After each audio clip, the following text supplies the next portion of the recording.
This video will be in Hindi language. और इस video में मैं आपको बताऊंगा कि आप रीडिंग के स्कोर्स को कैसे इंप्रूव कर सकते हो।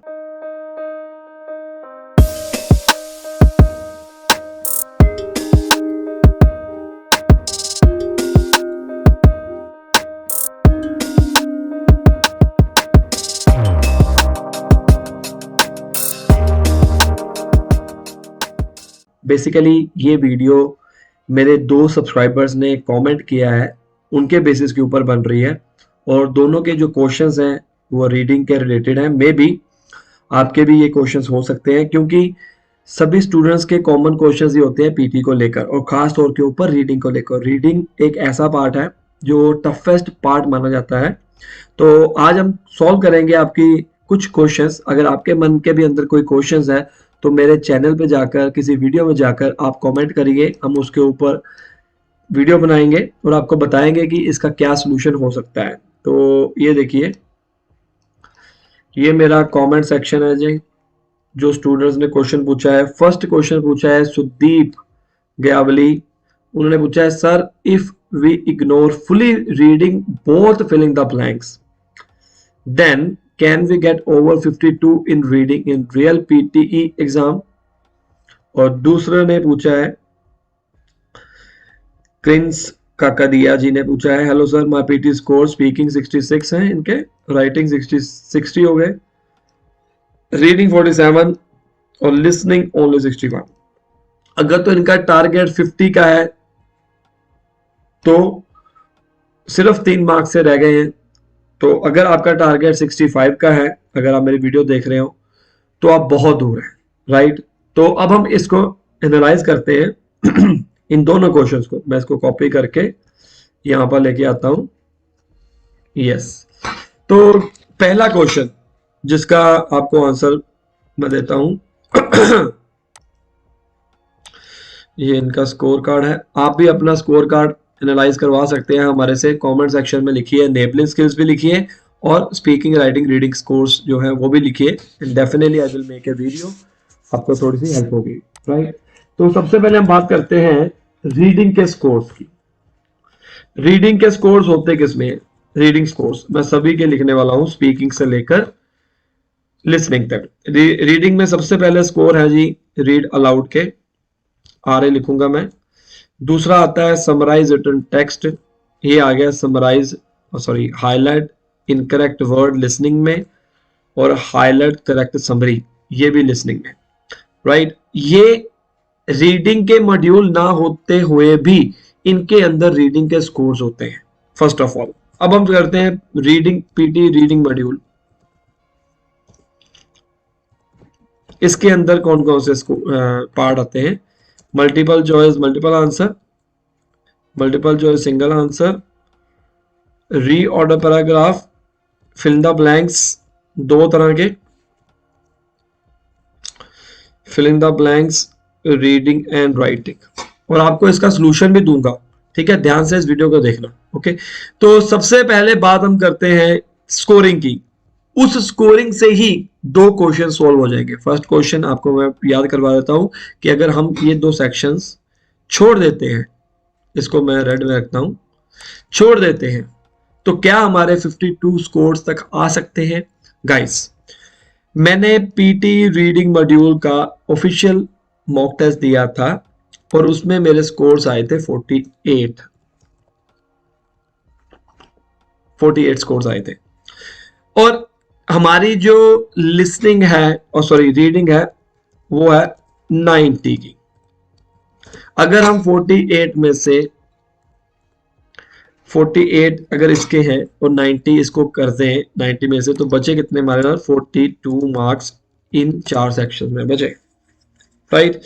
तो हाईलाइट करेक्ट समरी इतना इंपॉर्टेंट नहीं है, मैं इसको 2 मार्क्स मान के चलता हूं, ओके।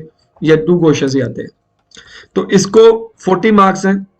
40 मार्क्स को, अब ये जो क्वेश्चंस हैं 40 मार्क्स वाले, अब इसके अंदर आपके 40 मार्क्स डिवाइड होंगे। समराइज इंडेक्स कितने आते हैं? 2। हाईलाइट कितने आते हैं? 2। और ये आते हैं हमारे अप्रोक्सीमेटली 6। 5 या 6 एवरेज लगा के चलो, मैं अप्रोक्सीमेटली मार रहा हूं, मतलब टोटल 10 क्वेश्चन हो गए। ओके, अगर हमारे पास रिमेनिंग कितने मार्क्स हैं? 40। ये क्वेश्चंस है सारे, मार्क्स नहीं है, क्वेश्चंस है।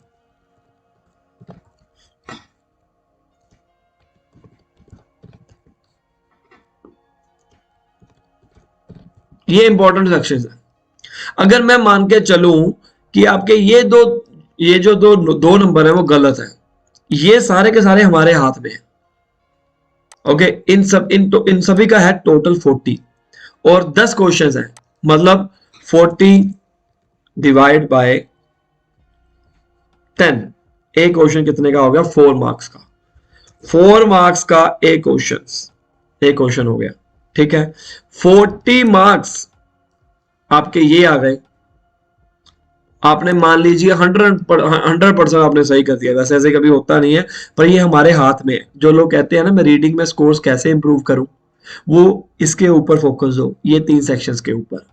अगर आपके ये 3 सेक्शंस इंपॉर्टेंट है, आप मान के चलो 40 मार्क्स में से आपके मान लीजिए 35 आ गए, ये हमारे हाथ में है, क्योंकि इसको जितनी मर्जी प्रैक्टिस करो एंडले दिन तक आपका स्कोर्स इंप्रूव नहीं हो सकता। कई बार क्वेश्चन गलत हो जाते हैं, तो ये हमारे हाथ में नहीं है, लेकिन ये हमारे हाथ में है। अच्छा स्पीक करो, अच्छी राइटिंग करो, इसमें कोई स्पेलिंग मिस्टेक नहीं होनी चाहिए, हाईलाइट इनकरेक्ट वर्ड, अगर आप ये 4 करते हो तो 40 में से मैं 35 मान के चलता हूँ, और ये 48 है, 48 में से मैं 35 इसमें मान के चलता हूँ। 35 प्लस 35 कितने हो गए? 70। जिनका टारगेट 65 ईच का है उनके 70 स्कोर्स आ गए, खत्म।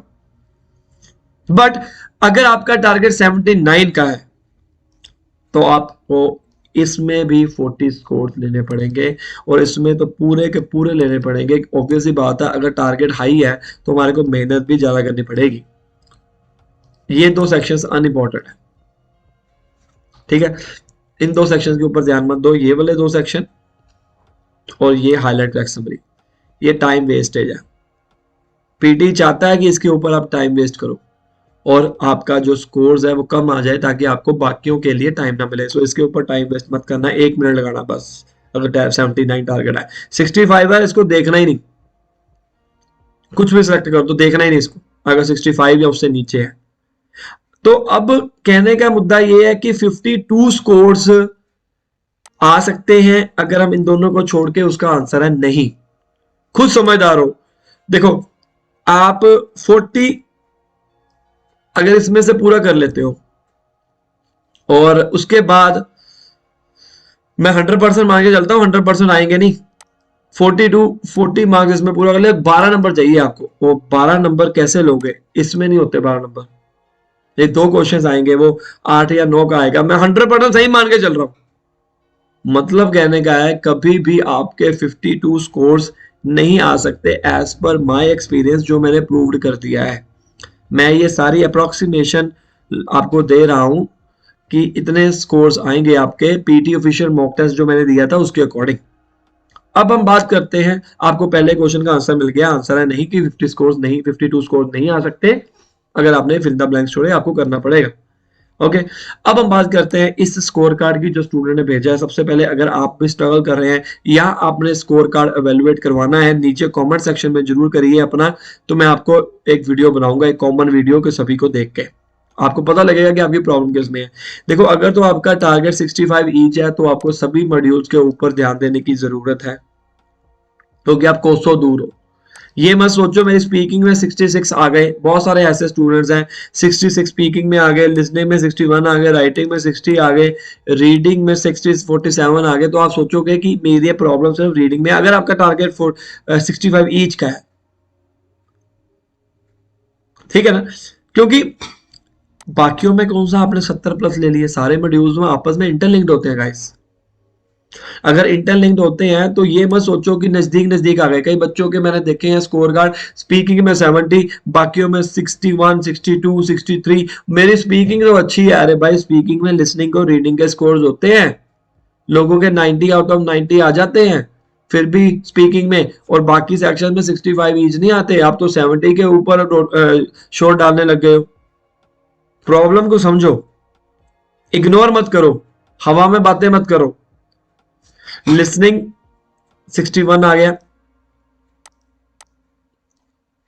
अब देखो सभी में प्रॉब्लम है, 65 ईच का अगर टारगेट, तो अगर आपका टारगेट 58 का है या 50 का है, फिर प्रॉब्लम सिर्फ रीडिंग में है।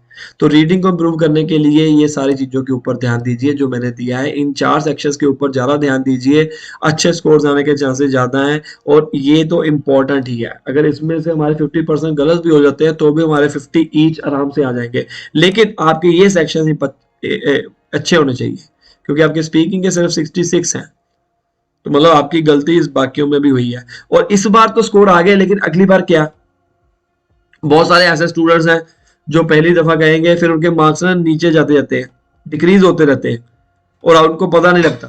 तो बेटर ऑप्शन क्या है कि सबसे पहले आप अपनी प्रॉब्लम को समझो कि आपको प्रॉब्लम क्या है और क्या आप रियल एग्जाम में उसी तरह परफॉर्म कर रहे हो, कोई चीज मिस तो नहीं हो रही है। बच्चे इग्नोर कर देते हैं, टीचर के ऊपर डाल देते हैं कि मैंने तो ऐसा ही लिखा जैसे आपने कहा, लेकिन आपने ऐसा लिखा होता तो वैसे नंबर भी तो आने थे, बाकी स्टूडेंट्स के कैसे आ गए। प्रॉब्लम को समझो, प्रॉब्लम को इग्नोर ना करो, अपने टीचर से कंसर्न करो कि मुझे ये हुआ था, मैं ये मिस कर गया था, इसलिए मेरे स्कोर्स नहीं आ सके। बच्चे कहते हैं मैंने तो सारा कुछ ऐसे ही किया था।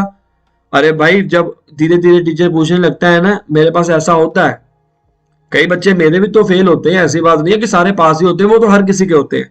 10 में से अगर 2-3 बच्चों के अगर स्कोर नहीं आते या 1-2 नंबरों से रह जाते हैं, तो इसका मतलब ये नहीं है कि हम अच्छा नहीं पढ़ाते, बाकी 7 के तो आ रहे हैं ना, 70% वो तो कर रहे हैं पास।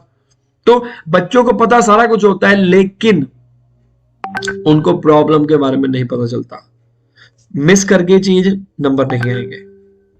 उसके बाद नेक्स्ट, अगर आपने टाइम हो गया आपका कंप्लीट तो भी नंबर नहीं आएंगे, आप कर नहीं पाओगे उसको। और अगर आप टेम्पलेट्स एंड ट्रिक्स अगर आपके पास हैं और फिर भी आपके स्कोर्स नहीं आ रहे, which means you are not using templates accurately in the real exam.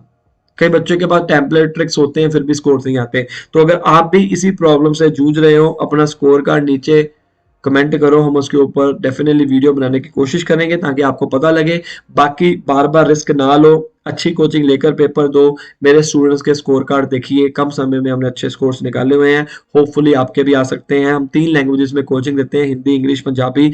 पूरे वर्ल्ड वाइड में जहां पर भी हो हम आपके टाइम के अकॉर्डिंग कोचिंग देंगे। वर्किंग प्रोफेशनल के लिए अलग टाइम है, अगर आप वर्किंग प्रोफेशनल हैं तो भी हमारे से कॉन्टेक्ट कर सकते हैं।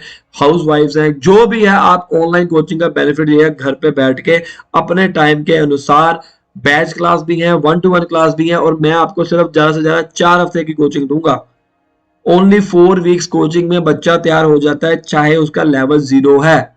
100 में से 95% स्टूडेंट्स को हम तैयार कर देते हैं, क्योंकि 4 हफ्ते की कोचिंग होती है। ज्यादा पढ़ने से ज्यादा नंबर नहीं आते हैं, अच्छी क्वालिटी, अच्छे कंसेप्ट क्लियर करने से नंबर आते हैं।